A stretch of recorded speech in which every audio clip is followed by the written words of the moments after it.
We'll pick Rama as an example because Rama is a big icon in India. See, he is born as a king and he's coronated as a king. But because of some crazy situations, he's forced to go and live in the jungle with his new bride, a young woman he marries. She's a princess. She's made to live in the palace. But now, with this young woman, he goes and lives in the jungle. So today in some stupid movie, they may show you scenes of how she's floating around in the jungle. No, you go and live in the jungle.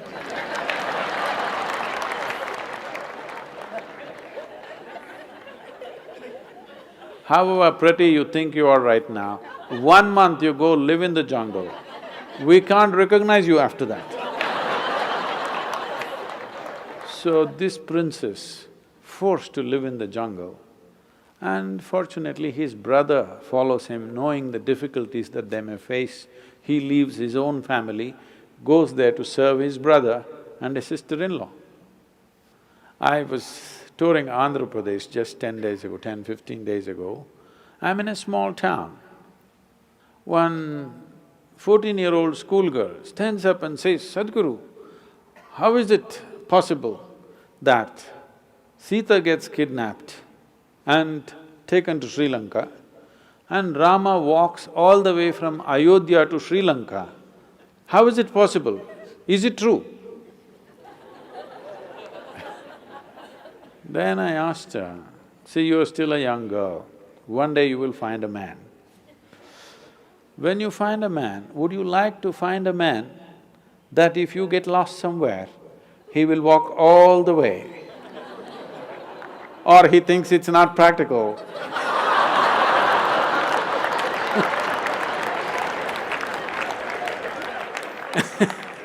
And find a girl next door. What would you like? Even the 14-year-old girl knows she wants a man who'll walk all the way. So, then he went there, collected some Tamil people, built an army. Yeah, it's a Tamil army. Then fought a battle, went to Sri Lanka, burned down the entire city, brought back his wife with great difficulty. In the process, he lost many people who were dear to him, but he brought back his wife.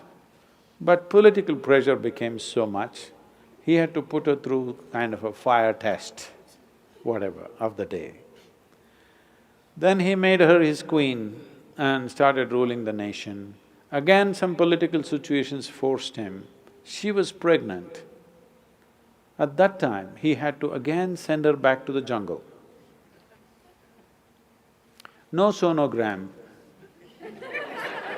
So he does not know whether it's a boy or a girl or boys or girls, what. She goes into the forest and delivers 2 boys, twins. Unknowingly, not knowing that they are his children, he fights a battle with them. He could have killed them, not knowing they are his children.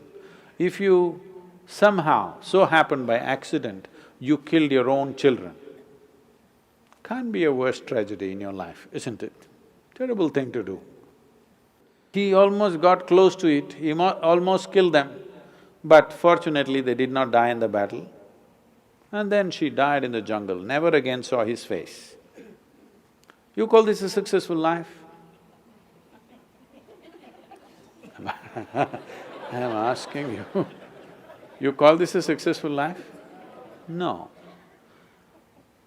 But we worship him not because he was a super success of the day. Any one of these events happened in your life, most people would be broken, bitter for the rest of their life. No matter what happened, he never became bitter. He never became angry.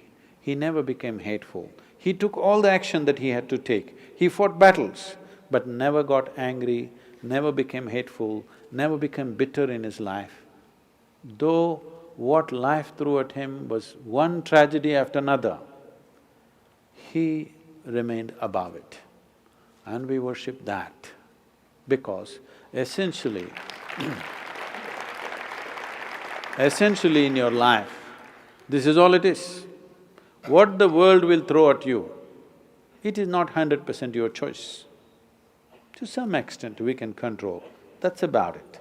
World may throw anything at you, we don't know what it will throw at you.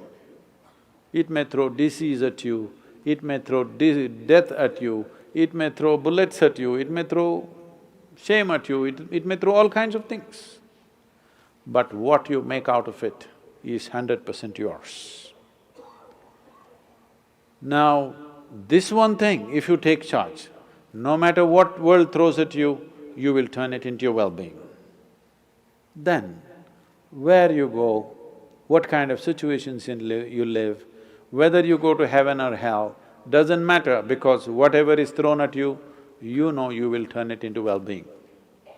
This quality is what we are worshipping. This quality is what is worth worshipping because this is true with every one of us. If world throws nastiness, you will become nasty. World throws bitterness, you will become bitter. World throws anger, you will become angry. This is the way most human beings live. Because he lived above that, we said he is godlike. But what happened in their life, the physical events of their life, if you look at it, it's one big tragedy. At the age of 32, you got nailed, had a terrible death. You call that a successful life? No. But we bow down to him because it seems, we don't know, but we believe, or people have believed always, that even when he was nailed, he said, they know not what they're doing, forgive them. For that we bow down to him, not because he got nailed. Because getting nailed is not a successful life, isn't it? But even if you nail him, he did not lose his quality. For that we bow down. So that's all that matters to us, whether they existed or not. That they are an inspiration for you, whether everything that's said about them is true or not. Even this is not your problem. You're not a historian, all right? You just need some icon to move towards a better way of existing for yourself, that's all. What does it matter? Krishna did not exist, Jesus did not exist, what does it matter to you? 2000 years ago, whether a man lived or did not live, or it's just a figment of somebody's imagination, what does it matter? It is the quality that matters, isn't it?